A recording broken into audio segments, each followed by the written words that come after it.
Assalamualaikum warahmatullahi wabarakatuh. Perkenalkan, nama saya Fadila, NIM 4112001014. Di sini saya akan menjelaskan terkait dengan tugas ke-6, yaitu tentang PPN atas kegiatan tertentu. Nah, langsung saja kita masuk ke soal. Izin share screen.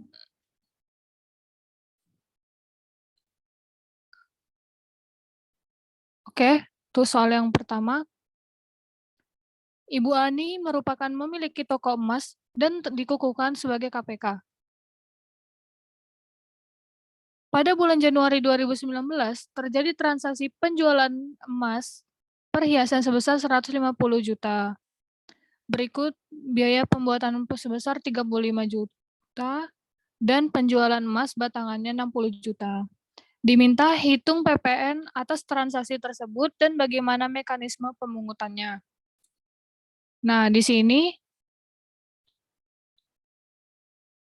cara mencarinya yaitu dengan yang pertama kita ketahui dulu harga jual emasnya. Harga jual emasnya itu sebesar 150 juta.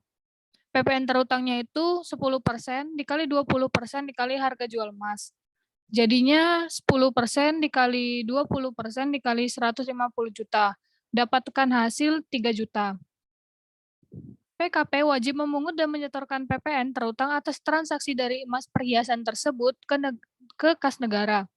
Tapi sebelum bayar atau setor PPN ke kas negara, PKP wajib membuat faktur pajak atas barang atau kena PPN. Selain wajib membuat faktur pajak, keluaran bagi PKP penjual, kewajiban berikutnya adalah melaporkan surat pemberitahuan masa PPN. Itu untuk soal yang pertama, poin pertama.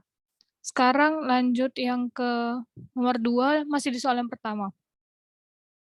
Pada bulan Juni 2019, PT ABC membangun musola di kantor untuk karyawan yang dikerjakan oleh karyawan harian. Dengan luas bangunan tidak termasuk tanah 300 meter persegi dan dengan biaya sebesar 100 juta. Dan membangun villa di kawasan Puncak luasnya 375 meter persegi dengan biaya sebesar 750 juta yang tidak diserahkan kepada kontraktor. Semua bangunan diselesaikan dan digunakan pada awal Januari 2019. Diminta, berapa PPN terutang atas kegiatan membangun sendiri, kapan PPN atas kegiatan membangun sendiri harus dilunasi, dan kapan paling lambat dilaporkan. Nah, untuk yang poin A ini, dia untuk musolanya itu tidak dipungut karena udah ada di sini. Apabila tempat-tempat ibadah tersebut dibangun sendiri, tidak menggunakan jasa kontraktor, maka pembangunan sendiri tersebut tidak terutang pajak pertambahan nilai. Karena pembangunan sendiri yang dikenakan pajak pertambahan nilai hanya sebatas pada pembangunan sendiri untuk tujuan tempat tinggal atau tempat usaha. Di sini ada tertera angka 2 SE16-PJ51-1995. Jadi yang kita hitung hanya villa yang dihitung.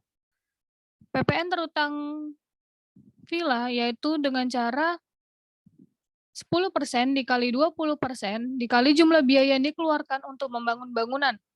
10% dikali 20% dikali 750, ini sudah ada di soal 750, menghasilkan 15 juta. Untuk poin B, kapan PPN atas kegiatan bangun sendiri dilunasi dan kapan paling lambat dilaporkan ke KPP. PPN atas kegiatan bangun sendiri paling lambat dilunasi tanggal 15 pada bulan berikutnya pada masa akhir pajak berakhir dan melaporkan ke KPP paling lambat akhir bulan berikutnya setelah masa pajak berakhir. Lanjut ke soal yang kedua. Soal yang kedua di sini, PT Dewi Angkasa Tour and Travel adalah perusahaan yang bergerak di bidang usaha biro perjalanan wisata.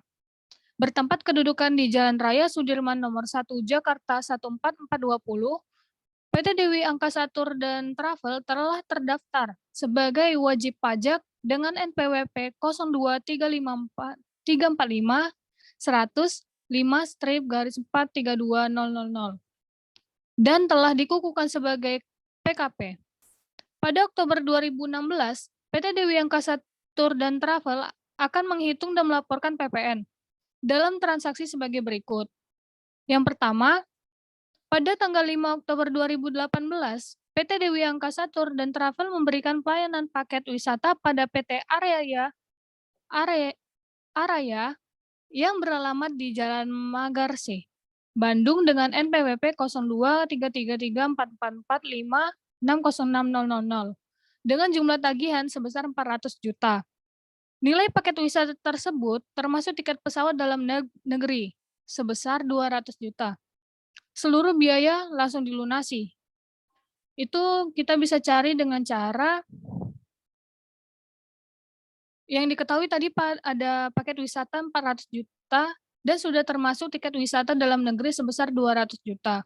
Nah, di sini kita bisa mencari DPP-nya dulu dengan cara 10% dikali 400 dikurang 200. Kenapa? Karena tadi di soal itu dia dibilang kalau misalnya 200 juta itu termasuk pesawat.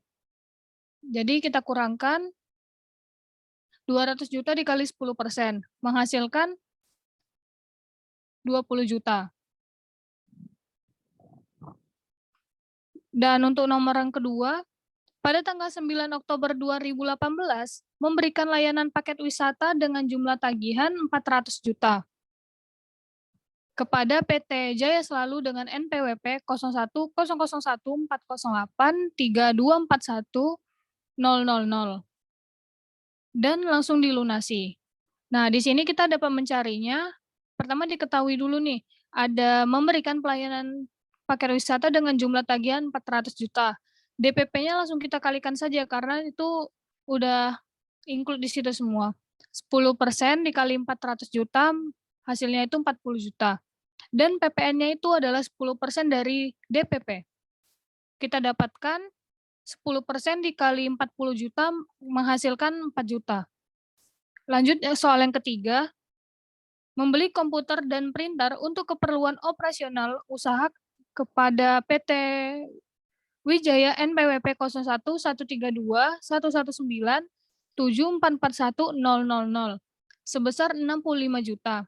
Atas pembelian ini diterima FP pada tanggal 20 Oktober 2018 dengan kode dan nomor seri 01000015000056. Diminta berapa PPN kurang bayar PT Dewi Angkasa TNT.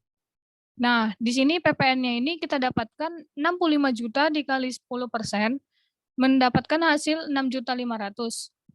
Dan PPN keluarannya itu sebesar 6 juta, itu kita dapatkan dari PPN ini 2 juta, ditambah dengan PPN yang ini, 4 juta. Menghasilkan 6 juta. Dan untuk PPN masukan sendiri, itu didapatkan dari soal yang ketiga ini, 65 juta dikali 10%, menghasilkan 6.500.000. Nah, untuk PPN terutang, itu PPN keluaran dikurang PPN masukan, menghasilkan 500.000. Karena di sini pajak masukannya lebih besar daripada pajak pengeluaran, maka di sini kita mendapatkan lebih bayar sebesar 500.000. PT Dewi Angkasa TNT dapat mengajukan restitusi PPN lebih bayar sebesar 600.000 tersebut. Nah, lanjut soal yang ketiga. Ini berkaitan dengan dealer mobil. Dealer mobil roda dunia pada bulan Oktober 2018 melakukan penjualan kendaraan bermotor bekas pada pelanggannya. Nah, di sini ada nih, 2 Oktober menjual 4 unit kendaraan roda 2 merek Honda Vario 2014 sebesar satu varionya itu sebesar 7 juta dan masing-masing kepada Tuan Jerry dan Ibu Fitrana. Nah, di sini kita bisa nih cari 2 Oktober menjual 4 unit motor Honda Vario sebesar 7 juta. Sebesar 7 juta, 7 juta dikali 4 unit, menghasilkan 28 juta. Dan pajak keluarannya yaitu 10% dikali 28 juta, mendapatkan hasil 2.800.000. Pajak masukannya yaitu 90% dikali 2.800.000 menghasilkan 2.520.000. Dan PPN wajib setornya yaitu PPN keluaran dikurang PPN masukan, mendapatkan hasil 280.000.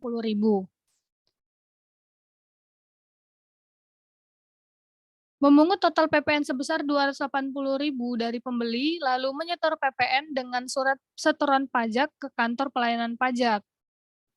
Nah, lanjut soal yang tanggal 10 Oktober, menjual kendaraan roda 4 Toyota Avanza 2014 sebanyak 2 unit, senilai 100 juta kepada PT Armada.